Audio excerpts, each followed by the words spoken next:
Good morning, everyone. I love the first session right after the keynote. Everyone's awake and has had at least one coffee. It makes me very happy. For the folks who are coming in, we have plenty of seats up front, and it smells like people mostly bathed recently, so awesome. Today we're going to be talking about building a data-driven customer journey. As announced, my name is Christopher Penn. The most important thing you'll probably want to know about this talk is there will be zero politics in it. So let's start with the good old days of marketing, back in the old days. We like the old days. You pick up the phone, you start dialing. Everyone who's seen Wolf of Wall Street remembers Leonardo DiCaprio's famous line, pick up the phone and start dialing. That's how you do your marketing. And it worked really, really well because we had a really nicely confined ecosystem, right? You had 3 TV channels, you had your local paper, you had your local radio station, no problem. You had to decide where to spend your money, maybe those like little placemats at the local diner. But that was it. It was simple, it was easy, it wasn't always cheap, but you could at least do it and get your brain around it. The problem is the world has changed quite a bit. This is a concept called content shock by my friend Mark Schaefer, who says that we, marketers, are the problem. We are creating more content than any human being can possibly consume, and he thinks we're at that point now where we're creating more content. I would say we're actually past it. This year alone, and this snapshot was taken about a month ago, someone born in 1996, 1997 would have seen like 3 million news stories per year. That was the news.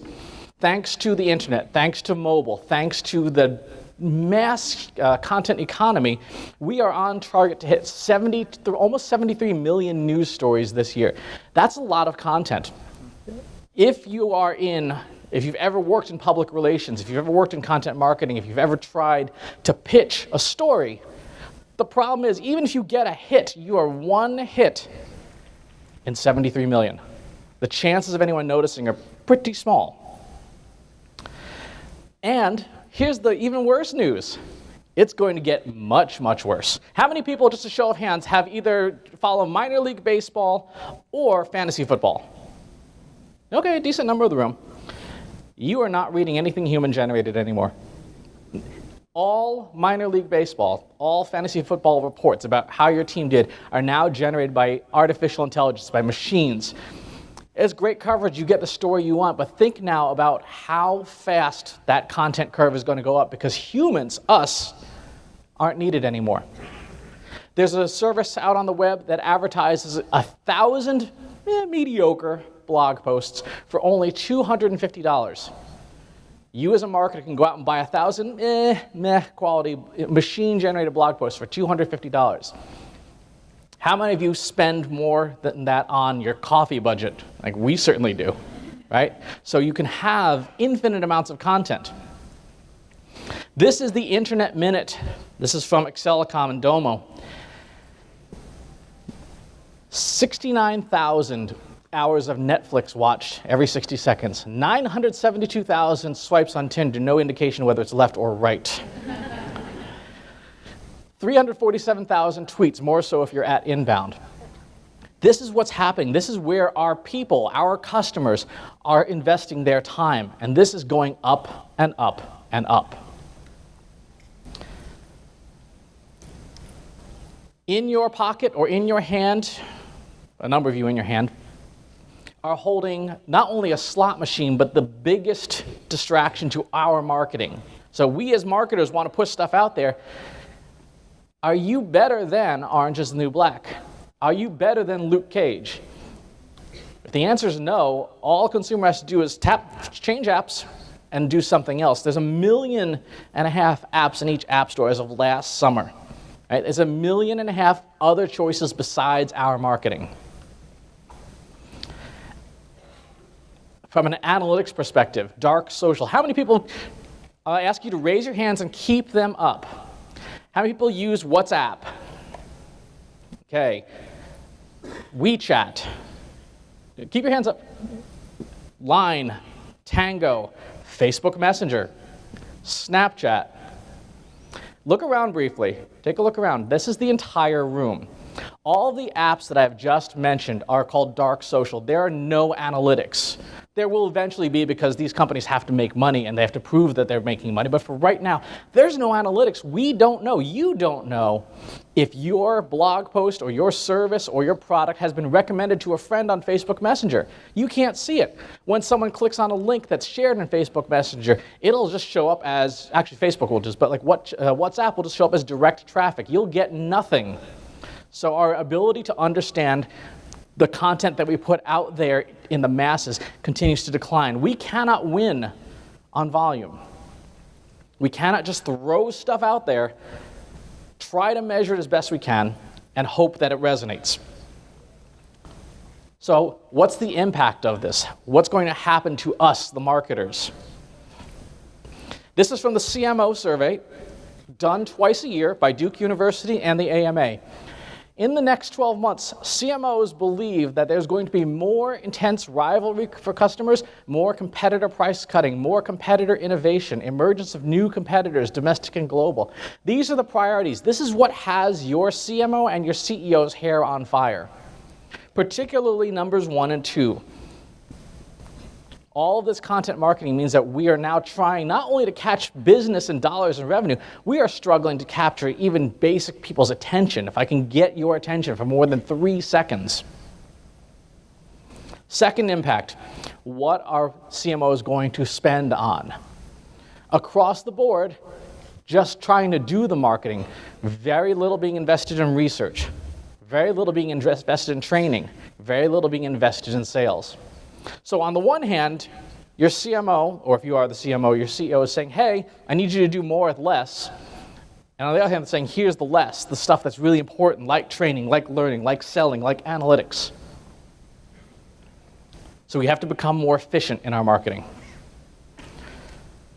What's going to get outsourced?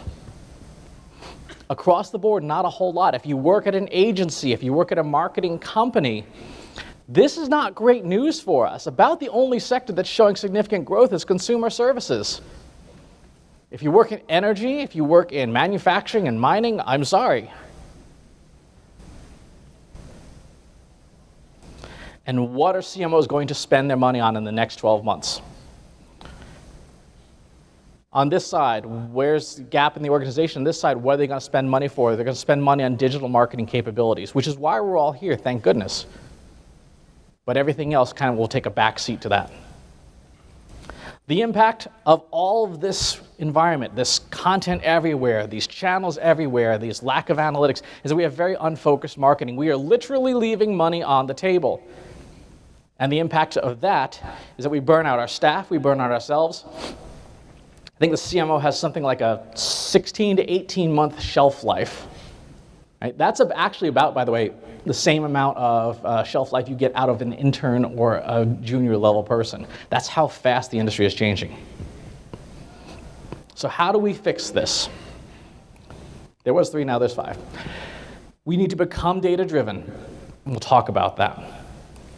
Understand the customer journey. Understand what our marketing technology stack should be that powers the customer journey.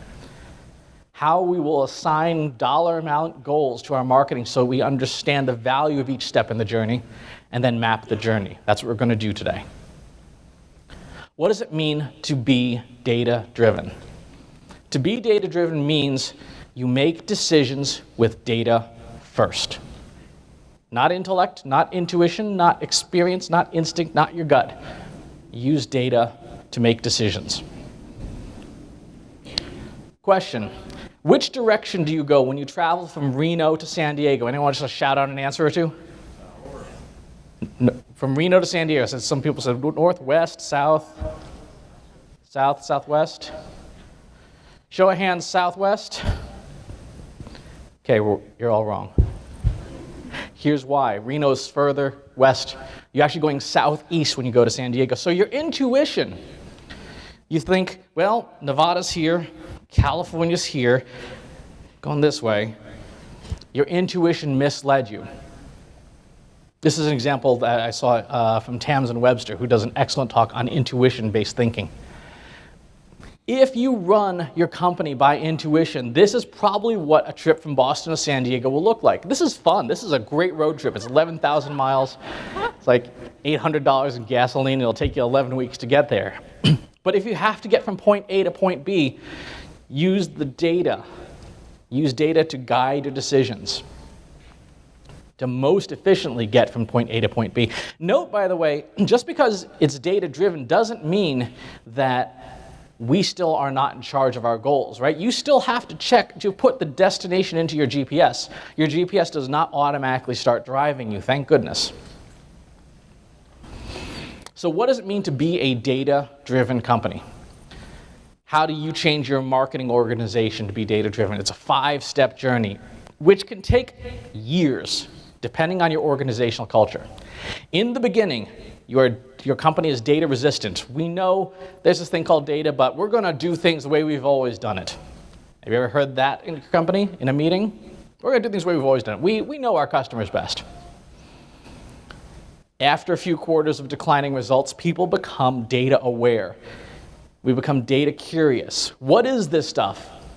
We hear about it, we read it, have what's called airline magazine syndrome, where your CEO reads about something on the airplane and says that's the new strategic imperative. It happens. But you become data aware. You start to understand the data. Once you've got the data, you're like, what do I do with this stuff? What does it mean? You become analytical. You become a data-guided organization. You start to use this stuff. Analytics or analysis comes from the Greek word analane, which means to unlock, to loosen up, to free up. What's in the data? What does it tell us? What happened? The 4th step is to become data savvy. How do you use data in production? You have to develop insights. Okay, so we have data. We know what happened. Why? Why did these things happen? That's what insights are about. Why did something happen? And then finally, once you've gone down this journey in your organization to become data-driven, you become a data-first company. You use data strategically. You know this is the case when you get a meeting invite saying, Bob, you have the coffee. Jill, you have the donuts. Tom, you bring the data. Right? Data is seen as essential to a meeting as the donuts. Think about where you are in your organization, how far along this journey you are. How far are you personally on this journey? Because at each stage in this journey, there are resources, plenty from Google, from IBM, from HubSpot, lots to read and learn. So figure out where you are, and that will help you advance up this ladder.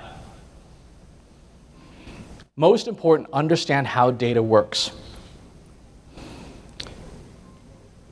Statistics and algorithms and machine learning and artificial intelligence are all the buzzwords of the day. Learn how they work. Learn what they mean. Learn how predictions can go wrong.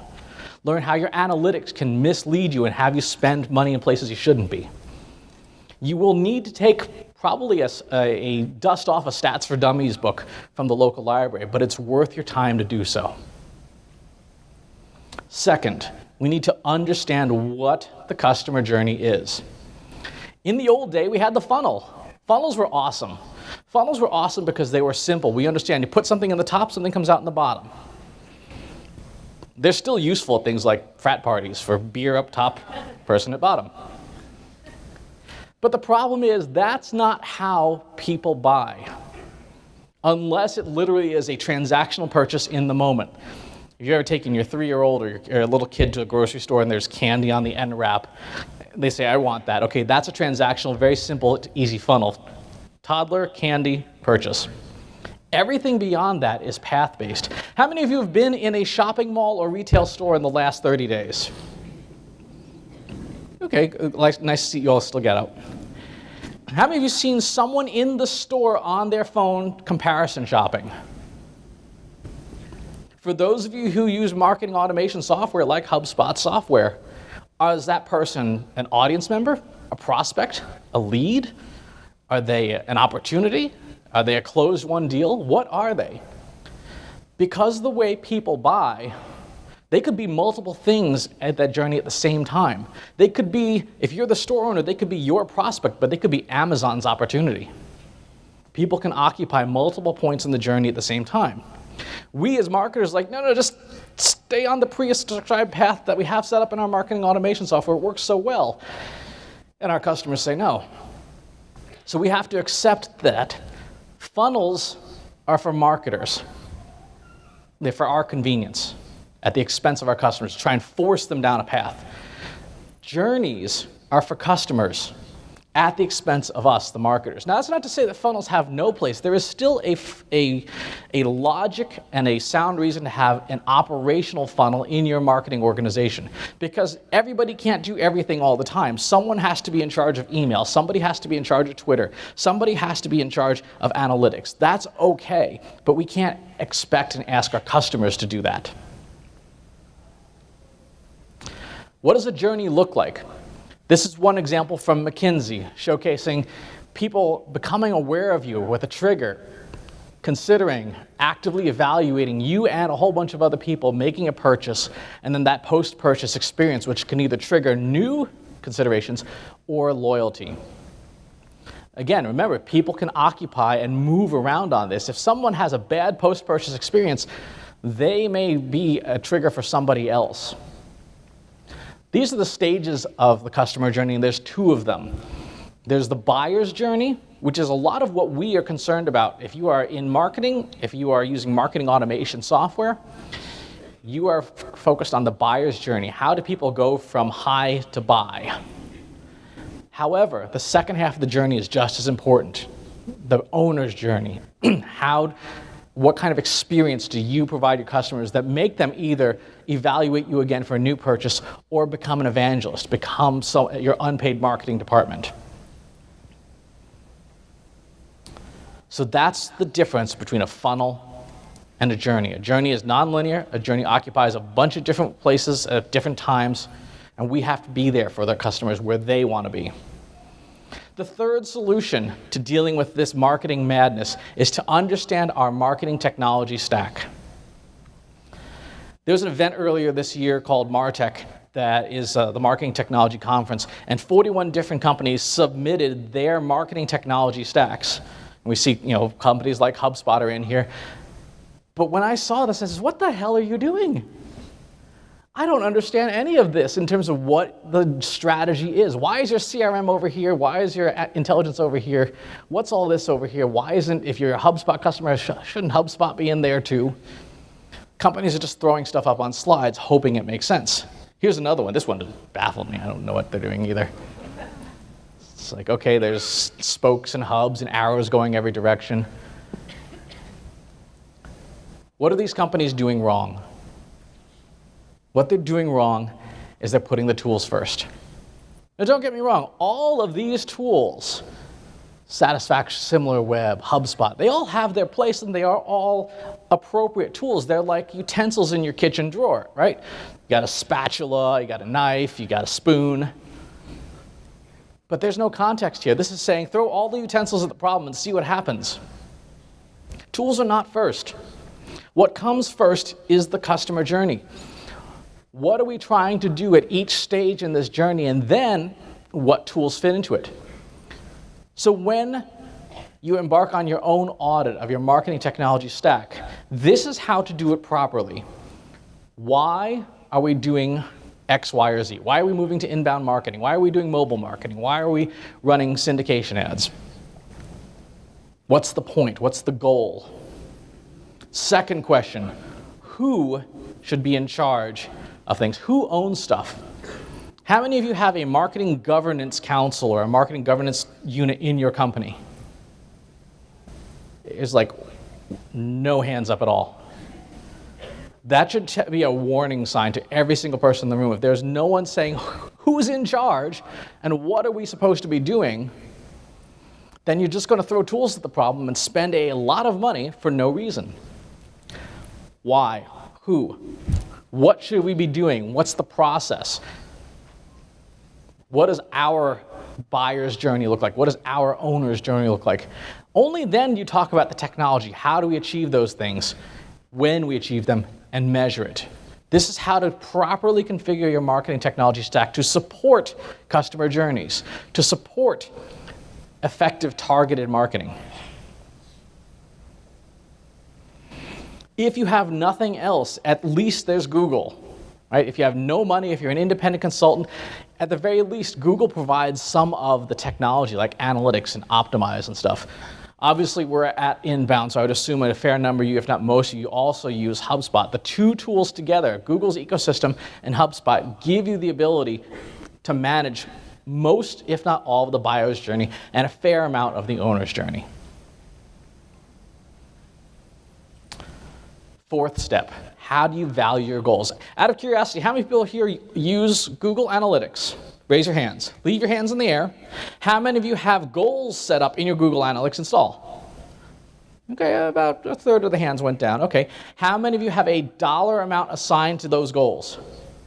And there go all the hands. Without a dollar amount, you can't assess the value of any individual channel, of the things that you're doing. You're just creating activity, and activity is better than non-activity, but you don't know the value, can't prove ROI. So let's talk about how to value your goals. And this works B2B, B2C, even distributor manufacturer situations, because at the end of the day, people still have to take actions digitally in order for us to work with them.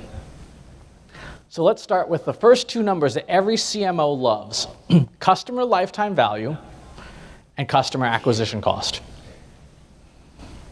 Do you know your customer's lifetime value? How many people have done the computation at your business for customer lifetime value? Okay, if I'm back here next year at Inbound, I hope every single person has their hand in this room. This is the number that will get you promoted. All right, so every hand should be up next year. How many of you know what your customer acquisition cost is? Okay, more hands. So you focus more on what it costs than what the value it brings. When you subtract those two, you get your net customer value. That's the start of reverse engineering your goal values.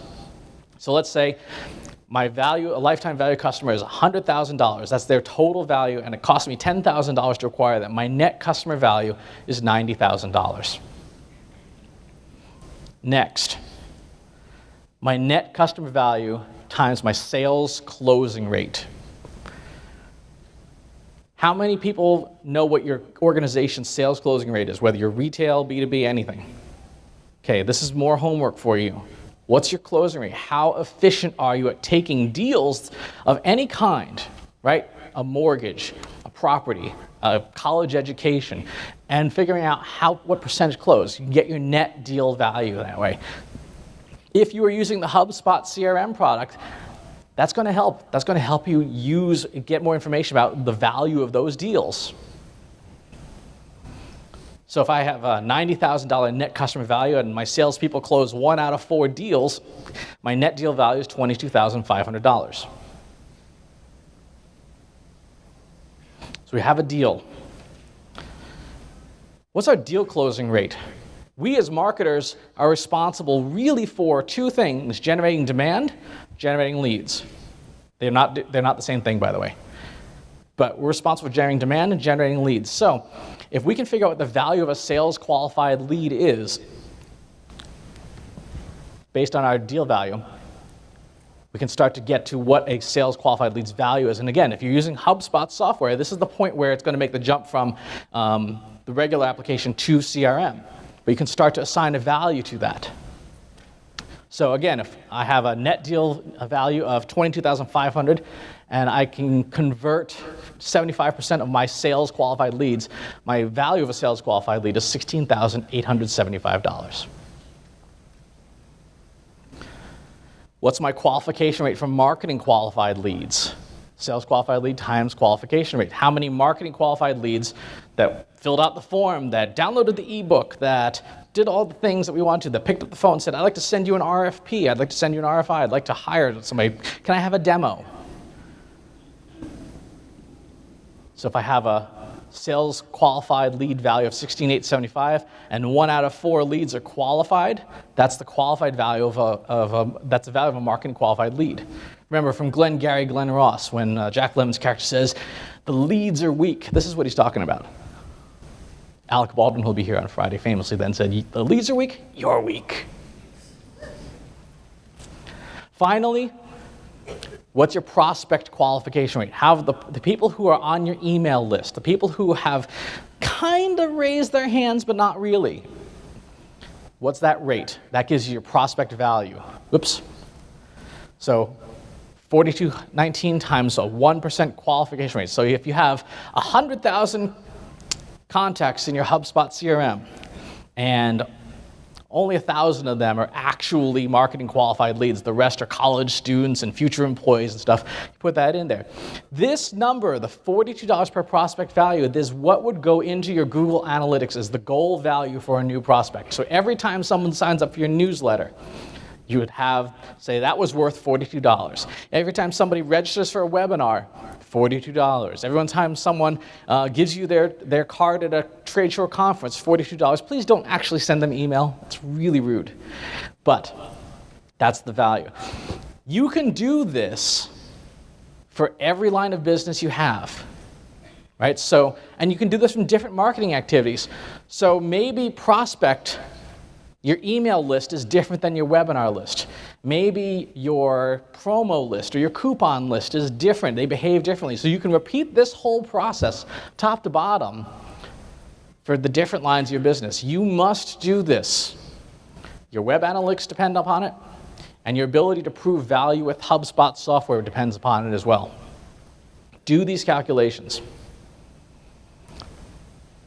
So we know that you need to become a data-driven organization to understand what the customer journey is, to understand the marketing technology stack you must have in place, and how to value your goals.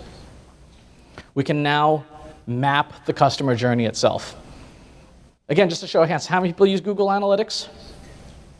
Okay, so most of this is going to apply to you. If you don't use Google Analytics, you use Adobe Analytics, that's fine, because most of the stuff will still apply, and you can get a free Google Analytics account to do some of the benchmarking and stuff. But everyone can try this. This is a tool called the Customer Path to Online Purchase from Google. If you go to thinkwithgoogle.com, you can put in things like your industry, your company size in the United States, change those around, and what will happen is that this set of bubbles will move around. What you're looking at is the way people interact with channels, from awareness to nurturing to I'm ready to buy something, I'm ready to do something that qualifies as a transaction. So for a B2B company, that's probably a marketing qualified lead. For an e-commerce company, that's a checked out cart. For a retail company, that could be something as simple as driving directions to the store. But from awareness all the way to conversion. Google takes its data from the fact that all of you installed Google Analytics on your website, Google thanks you, to aggregate by industry how people buy. So in this example here, display click advertising is on the far left for the arts and entertainment industry, for the large arts and entertainment industry. That's how people become aware most often. Then they deepen the relationship with social media, generic paid search, organic search, referral, email, branded paid search, and then direct. That's how people become aware of and then eventually make the purchase in the arts and entertainment industry. Try it out for your own industry. Now, the categories in the industries are really broad because, again, Google can't give away your individual data. But there's still plenty in here for you to try out. So behind the scenes here, you can see this is business, generic business. So paid search, organic search, referral, display. When you see two bubbles stacked up on top of each other, again, like we were talking about earlier, in the pathway, the customer is doing those two things at the same time, which also means that social, email, and branded paid search in this example have to be synchronous. They have to have the same messaging. They have to tell the same story, and they have to do so at where the customer is. So this is how you first develop the generic template for your business for mapping out your customer journey. This is the generic. And a lot of you will probably say, well, that's great, but business industrial is a big category. I'm a business, but so is an industrial concrete business. And if you're not in industrial concrete, what does it apply to you? Well, the good news is that in Google Analytics, if you have set goals and goal values, which is why we spent a lot of time talking about it, Google has a computation called assisted conversions. if you go into Google Analytics, on the left-hand side, there's a gray menu. There's audience, acquisition, behavior, conversion. Inside the conversion menu, click that open, and you will see something called multi-channel funnels. Click that open, and there's a sub-menu item called assisted conversions, which is this screen here. What an assisted conversion is it helped, but it wasn't the last thing somebody did. So in this particular example, direct had the highest number of assisted conversions, then organic search, then email, social, referral. Do these channels look familiar? They're what's in the journey tool. On the far right-hand side is the ratio of assisted conversions to last touch conversions. The higher that number is, the higher that ratio is, the more likely it is that that channel was towards the awareness side of the customer journey.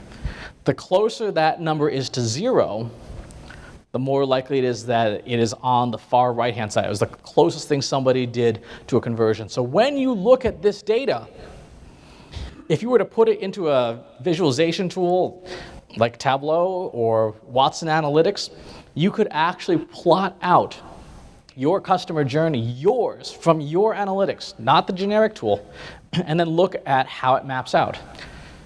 In this case, I took the exact same customer journey, those numbers that you saw, the ratios, and plotted them out on the y-axis. And on the x-axis, no, I'm sorry, the y-axis is up and down, are the channels. And I made the box size the total amount of revenue assisted in conversions and assisted in last touch. The bigger the box, the better that channel works. So for my personal website, social networking, social media is working great. It's in the right spot at the beginning of the journey, and I'm making a lot of money on it, comparatively. Then email. Email's in the wrong spot. If you were to go back to that generic journey, in fact, let's just go back to the generic journey. If you look here, email should kind of be in the middle, not at the front, for my particular business. But because the box is large, we're making money on it. So I'm okay with this diverging from the model. On the other hand, organic search has a really small box. It's not generating a lot of revenue. So I'm doing one of two things wrong there. Either I've got it in the wrong place in the customer journey, or I suck at SEO. I kind of suck at SEO on my personal website. And then my PR firm generates very little referral traffic. If I had one, I don't have a PR firm, and that's why. And you can see the results. So if you do the same visualization for yourself, just taking those numbers and ratios and plotting them out like this, you could construct your company's customer journey mapping, and then you look. If the box is in the right place and it's big, awesome. Keep doing what you're doing in that channel. If the box is in the wrong place, but it's big, keep doing what you're doing. If the box is in the wrong place and it's really small, you have to figure out what you're doing wrong in that channel. I did this analysis for a client, and they had a social media channel that was it was in the right spot in terms of awareness, but the box was so tiny you could barely see it. Why? I said, why is this like this? Well, it turns out for their business, social media was how someone became aware of the company. But every tweet from them was, hey, buy this, it's on sale now. Right? So they were essentially, their Twitter channel was basically a series of one-night stands. Right? Instead of, hey, let's get a cup of coffee. So if the box is in the wrong spot or in the right spot and it's small, look at the messaging. What are you doing with the content on that channel? Constructing this journey will take time. You'll have to learn a couple of tools to do it, but Tableau, you can get a free version at public.tableau.com. You can use Watson Analytics from IBM at watsonanalytics.com. You can use Excel or Google Sheets. It won't look as pretty, it won't have all the fancy stuff, but it'll get the job done. When you're done, you can put the two side by side and say, how am I doing? Are we in the right spot? And is the bubble in the right size? That's how you build a customer journey.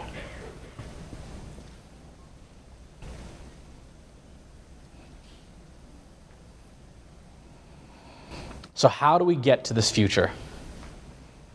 How do you become data-driven, understand the journey, understand the technology, value your goals, and map your journey? We've talked about all these steps today. Evolve your organization.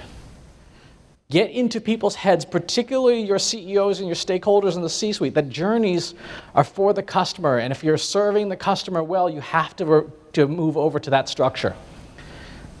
Make intelligent decisions about your technology. Value your goals. Put dollar signs on them. Even if you're a nonprofit, even if you're a government, you still have to do things like pay bills, keep lights on, and map your journey.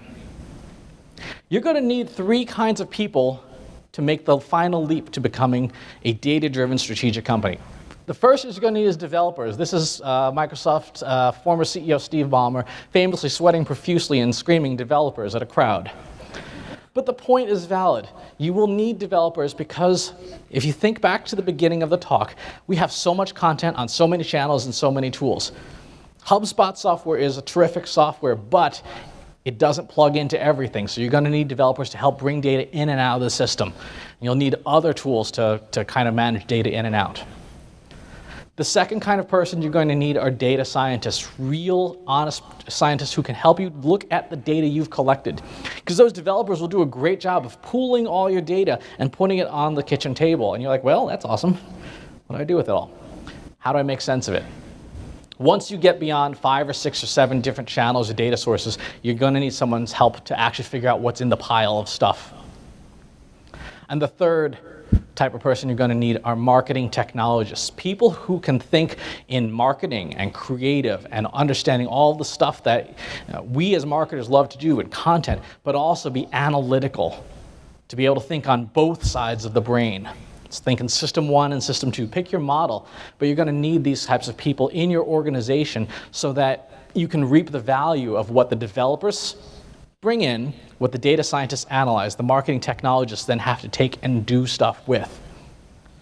If you're in an organization that's a little on the smaller side, start in reverse. Get a marketing technologist for some easy wins and some extra revenue, and then work backwards. If you're a bigger organization, you've got buy-in from your C-suite, start with those developers. You probably already have some.